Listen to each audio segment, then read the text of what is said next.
Passe meses negociando com uma jovem promessa brasileira. Prometa mundos e fundos a esse jogador. Pague 40 milhões de euros, faça um contrato até 2031 e coloque uma multa rescisória astronômica. Após isso, tire a confiança dele aos poucos e por fim humilhe ele sem motivo nenhum. Foi isso que o Barcelona fez com o Vitor Roque. Eu sou o Bernardo e vem comigo que hoje eu vou te contar essa história direitinho. Não se esquece também de deixar o like e se inscrever no canal. Isso ajuda bastante a quem tá começando. Bora pro vídeo. O Vitor Roque chegou ao Barcelona cercado de expectativas, afinal era um jovem brasileiro chegando ao Barcelona. A gente já viu isso outras vezes, não é mesmo? O Barcelona insistiu bastante com o Atlético Paranaense para que o Vitor Roque fosse liberado até antes da hora. Inicialmente era para o Vitor Roque ser liberado somente no meio do ano em junho, mas o Barcelona insistiu tanto que o Atlético acabou liberando a jovem promessa brasileira em janeiro, logo no início do ano. O técnico-chave na época fez coro para que o Vitor Roque fosse liberado antes da hora pelo Atlético Paranaense. Abre aspas. Eu falei com o Vitor Roque, boa sintonia, acho um jogador muito preparado, muito maduro, forte mentalmente.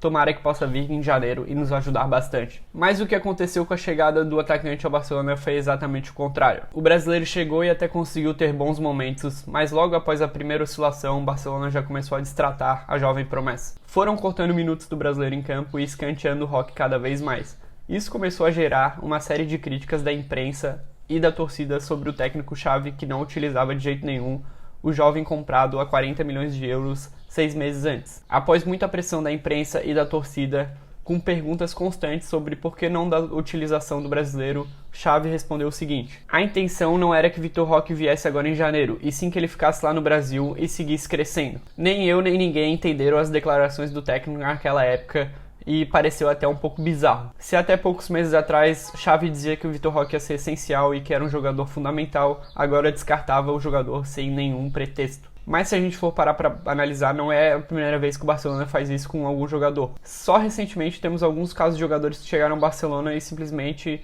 não desempenharam e o clube escanteou sem mais nem menos. Podemos lembrar de Griezmann e Coutinho, por exemplo. Coutinho chegou ao Barcelona, por exemplo, como a segunda contratação mais cara de toda a história do futebol. Mas apesar do bom começo de Coutinho, após uma pequena oscilação, o clube já começou a tratar o jogador de uma forma inadequada e não valorizar o seu ativo. O Barcelona parece muito perdido em todas as suas decisões. O Barcelona parece um grande navio que está no meio de uma tempestade e não consegue sair de jeito nenhum. No caso do Vitor Roque, parece que o Barcelona contratou o brasileiro, esperando que ele fosse roubar imediatamente a vaga do Lewandowski e marcar 30 gols na temporada. O clube que até pouco tempo atrás era marcado por saber aproveitar os jovens e dar espaço para que eles pudessem se desenvolver, agora os destrói. Se formos comparar com seu rival direto, o Real Madrid, as coisas ficam ainda mais bizarras. O Real Madrid sabe exatamente como amadurecer e valorizar os seus atletas para que aos poucos eles venham ganhando confiança e consigam ser protagonistas do time. Foi assim, por exemplo, com o Vini Júnior, Valverde e Rodrigo. Se a gente for pegar o caso do Vini Júnior mais especificamente, ele chegou com falta de fundamentos e recebeu uma enxurrada de críticas tanto da imprensa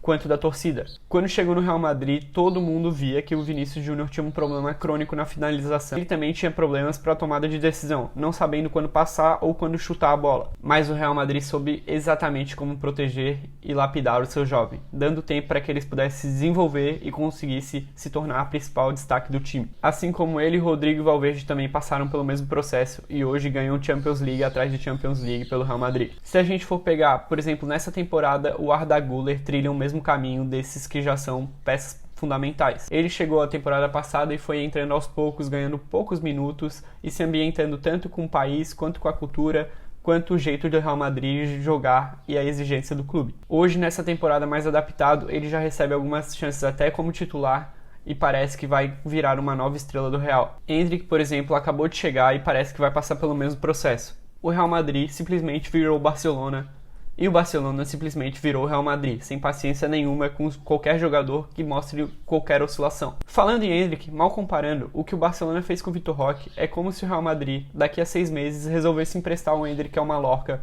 porque simplesmente ele não conseguiu roubar a vaga de titular do Mbappé. Eu sei, parece loucura, mas é isso que o Barcelona fez com o Vitor Roque. Realmente, se tu for parar pra pensar, não faz sentido nenhum. Se me perguntarem realmente o que eu acho do Vitor Roque, eu acho que esse cara vai brilhar muito no Betis. O garoto tem talento, tem força e é um finalizador nato. Eu acho que ainda nessa temporada ele vai marcar muitos gols e o Barcelona vai querer a volta dele. Mas se eu fosse o Vitor Roque ou o empresário dele, eu não aceitaria voltar pro Barcelona. Eu pediria para ser negociado com outro clube que pudesse me valorizar e soubesse como tratar os jogadores. O clube espanhol já demonstrou nessa situação e em outras várias que hoje é uma bagunça e toma decisões baseadas em nada. Mas é claro, essa é só a minha opinião.